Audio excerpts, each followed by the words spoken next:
प्यारे सज्जनों, आज के इस सत्संग में आपका स्वागत है। यहाँ पर आपको संत महापुरुषों व धार्मिक पुस्तकों से मिलने वाले आध्यात्मिक ज्ञान से रूबरू करवाया जाता है। इस सत्संग में हम आपको धार्मिक ज्ञान से जुड़े ऐसे तथ्यों से रूबरू करवाते हैं जिसके बारे में बहुत ही कम लोग परिचित होते हैं। यहाँ पर आपको ऐसा आध्यात्मिक ज्ञान मिलेगा जो शिक्षाप्रद रोचक होगा, जो आपके जीवन को एक बहुत ही अनमोल सीख देगा। इसलिए इस सत्संग को पूरा सुने और अनमोल ज्ञान प्राप्त करें। आज के सत्संग में बात होगी अधूरे ज्ञान की। ये सुनने के बाद आप अपने जीवन में कभी भी हार नहीं मानोगे। एक समय की बात है, गौतम बुद्ध के हजारों शिष्य उनके पास अध्ययन करने आते थे। गौतम बुद्ध से जब भी कोई ज्ञान प्राप्त कर लेता था तो उसे किसी दिशा में लोगों को जागरूक करने, उन्हें शिक्षा देने के लिए भेज दिया जाता था। बुद्ध का एक शिष्य बुद्ध के आश्रम में लगभग 6 सालों से रह रहा था। वह शिष्य महात्मा बुद्ध के पास आया और बुद्ध से कहने लगा कि मुझे यहाँ आए लगभग 6 साल हो गए। मेरे बाद कितने ही शिष्य यहाँ आए होंगे। उनमें से सभी शिष्यों को आपने ज्ञान देने के लिए किसी न किसी दिशा में भेज दिया, लेकिन मुझे अभी तक कहीं नहीं भेजा।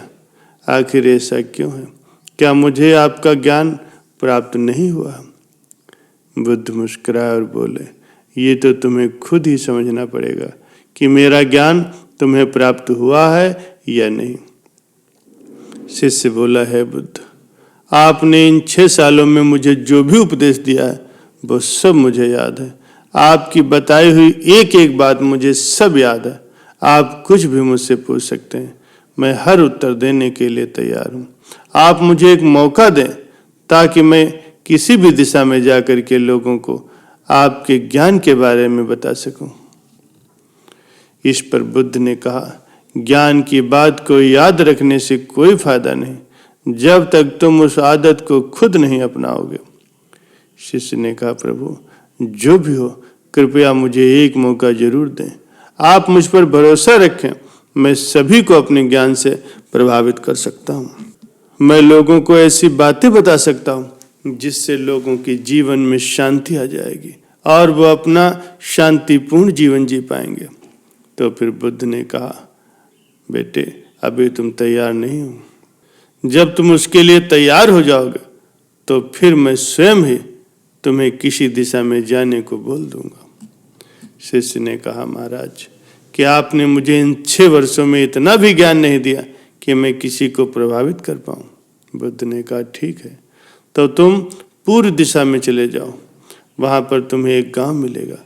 वहां से भिक्षा मांग करके लाना और अपने ज्ञान से लोगों की मदद करना। कल सुबह तुम वहां अकेले जाना और शाम को आकर के मुझे सब कुछ बताना कि तुमने लोगों की कैसे सहायता की। शिष्य ये सुन करके बहुत खुश हुआ और आशीर्वाद लेकर के चला गया।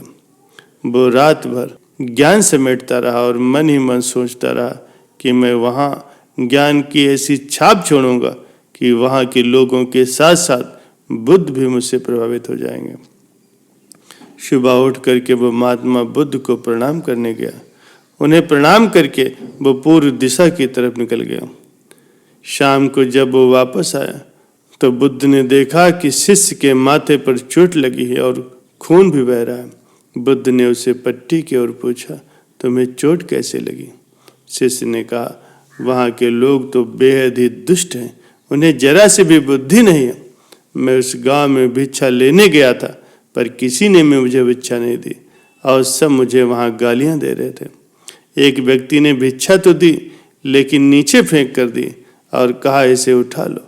मैंने उन्हें काफ़ी समझाया लेकिन मेरी बात सुनने को कोई तैयार नहीं थे।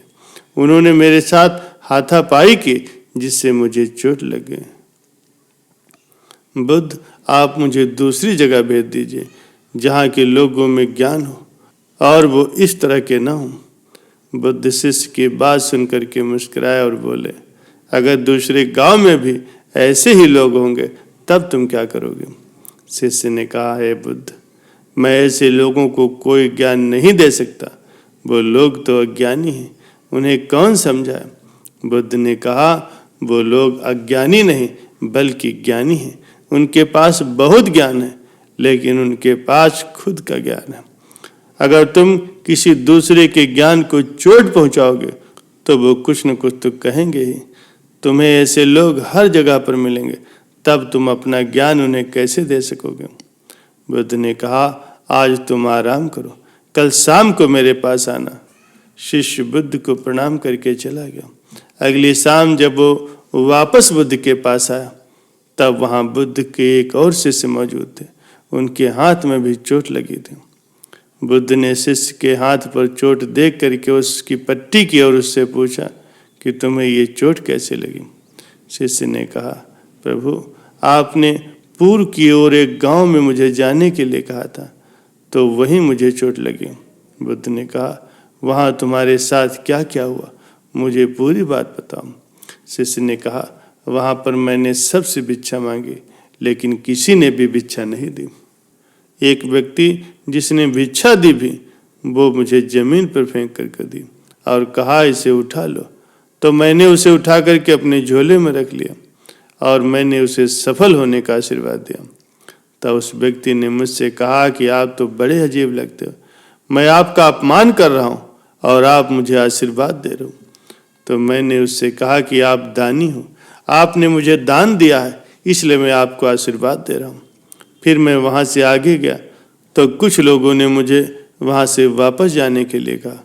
उन्होंने मुझे अपशब्द कहे और मुझ पर पत्थर भी फेंके, जिससे मुझे चोट लग गई। और जब मैं वापस आ रहा था, तब रास्ते में मैंने एक माँ को रोते हुए देखा।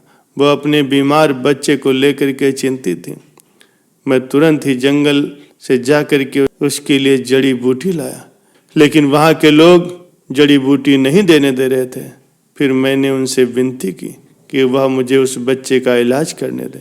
उसके बाद वो जैसा कहेंगे मैं ठीक वैसा ही करूँगा। फिर जिस व्यक्ति ने मुझे भिक्षा दी थी, उसने गांव वालों को समझाया, तब उन्होंने उस बच्चे को जड़ी बूटी लगाने दी। इसके कुछ देर के बाद ही वो बच्चा ठीक हो गया। फिर गांव के जिन लोगों ने मुझसे अभद्र व्यवहार किया था, उन्होंने मुझसे माफ़ी मांगी और धन्यवाद कहा। फिर मैं वहाँ से वापस आ गया। हे बुद्ध, मेरी आपसे एक विनती है। उस गांव के लोग तो बहुत ही भोले भाले हैं। क्या मैं रोज ही उस गांव में जाकर के भिक्षा मांग सकता हूँ? ये सभी बातें पहला शिष्य खड़ा होकर के बड़े ध्यान से सुन रहा था। उसने ये सुनते ही बुद्ध के चरणों में गिर करके कहा, है बुद्ध, मैं समझ गया हूँ कि अभी मैं उस लायक ही नहीं हुआ हूँ कि मैं दूसरों को ज्ञान दे सकूं। बुद्ध ने कहा, हमें बाहर वैसे ही लोग दिखाई देते हैं जैसे हम अंदर से होते। जब तक हम स्वयं को नहीं बदलते, तब तक किसी को नहीं बदल सकते। खुद में बदलाव लाना ही जरूरी है। अपने आप में बदलाव ला करके ही इस दुनिया को आप जीत सकते हो।